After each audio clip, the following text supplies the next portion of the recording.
प्रिय प्रशिक्षुओं नमस्कार। आज हम हिंदी के सरल वाक्यों की संस्कृत बनाना सीखेंगे। तो हिंदी के सरल वाक्यों की संस्कृत बनाने के लिए बहुत सारी बातों की जानकारी होना आवश्यक है, जिनमें से इन बातों की तैयारी होनी चाहिए, जैसे शब्द रूप, धातु रूप, प्रत्यय, उपसर्ग, अव्यय शब्द एवं विभक्तियों की पहचान, कर्ता, क्रिया, वचन, लिंग, काल यानी लकारों की जानकारी एवं पुरुष आदि की विस्तृत जानकारी की आवश्यकता होती है। लेकिन हम बेसिक रूप से जो छोटी छोटी बातें होती हैं सबसे पहले उनको समझाने की कोशिश करेंगे। तो आप सभी को पता है कि संस्कृत में 3 वचन और 3 पुरुष होते हैं, जो यहाँ पर लिखा हुआ है हमने। तो ये जो कर्ता रूप हैं, जिनको हम अनुवाद बनाते समय हमेशा प्रयोग करते हैं, उनको यहाँ पर पुरुष और वचन के रूप में लिखा गया है।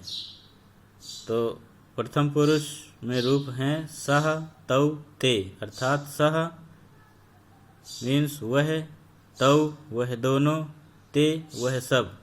मध्यम पुरुष में त्वम, युवाम, यूयम। त्वम अर्थात तुम, युवाम तुम दोनों, यूयम तुम सब। और उत्तम पुरुष अहम, आवाम, वयम। अहम अर्थात मैं, आवाम हम दोनों, वयम हम सब। तो ये बहुत छोटी छोटी चीज़ें होती हैं जिनकी जानकारी बहुत ही आवश्यक होती है। यदि इन्हीं बातों की जानकारी नहीं होगी तो आगे हिंदी वाक्यों की संस्कृत बना ही नहीं सकते। इसी प्रकार हम कोई भी एक धातु ले लेते हैं और उस धातु को वचन और प्रथम के अनुसार लिख देते हैं। तो यहाँ पर हमने गम धातु ली हुई है, जिसमें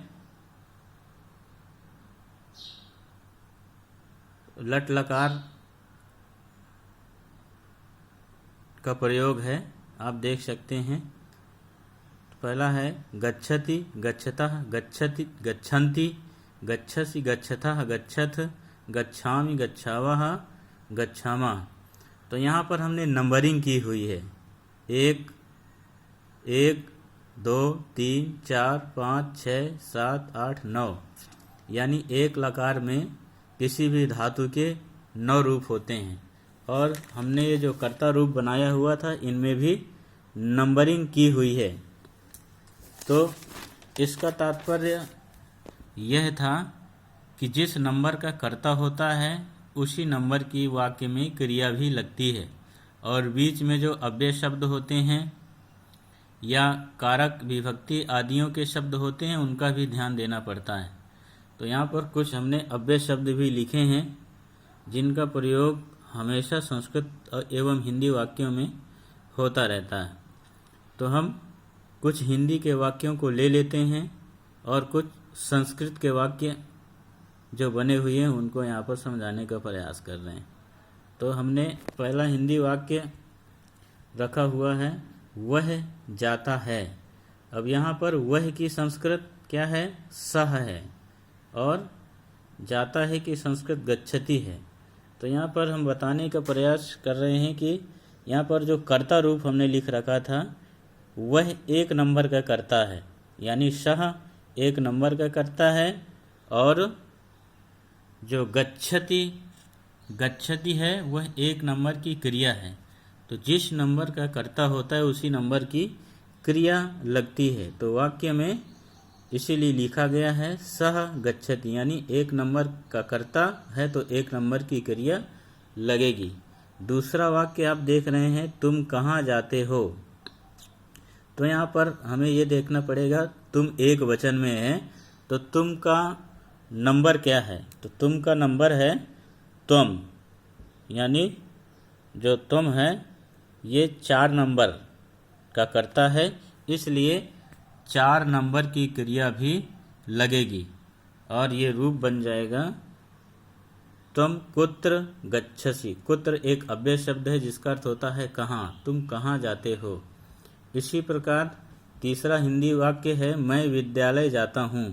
तो यहाँ पर हमें ये ध्यान देना पड़ेगा कि जो मैं कर्ता रूप है वो किस नंबर का है। तो मैं यहाँ पर 7 नंबर का कर्ता है और यहाँ पर मैं 7 नंबर की क्रिया गच्छामि लगेगी। तो वाक्य बनेगा अहम विद्यालयम गच्छामि। तो जो विद्यालय शब्द है ये कर्म है, कारक शब्द है और इसमें कर्म कारक का एक वचन का रूप विद्यालयम बनेगा। ऐसा ही जो तीसरा वाक्य है, चौथा वाक्य,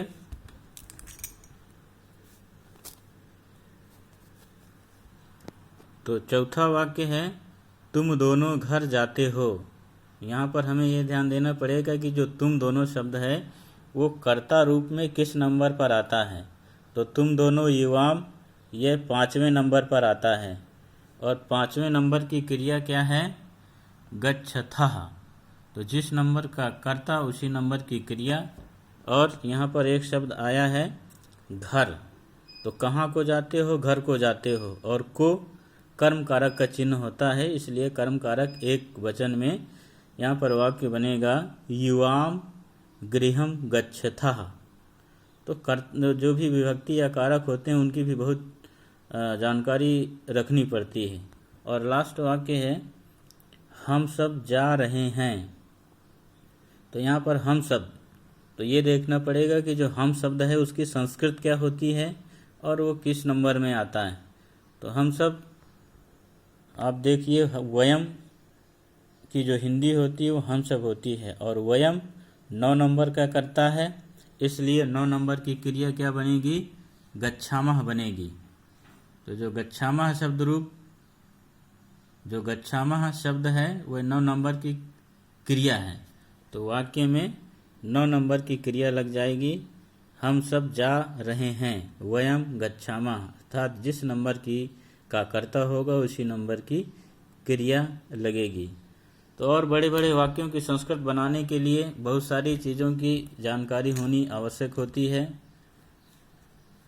तो यदि अवसर मिलेगा तो उसको भी समझाने का प्रयास करेंगे। आज बेसिक रूप से जिन बातों की जानकारी होनी चाहिए उन्हीं को संक्षेप रूप में बताने की कोशिश की गई है। धन्यवाद।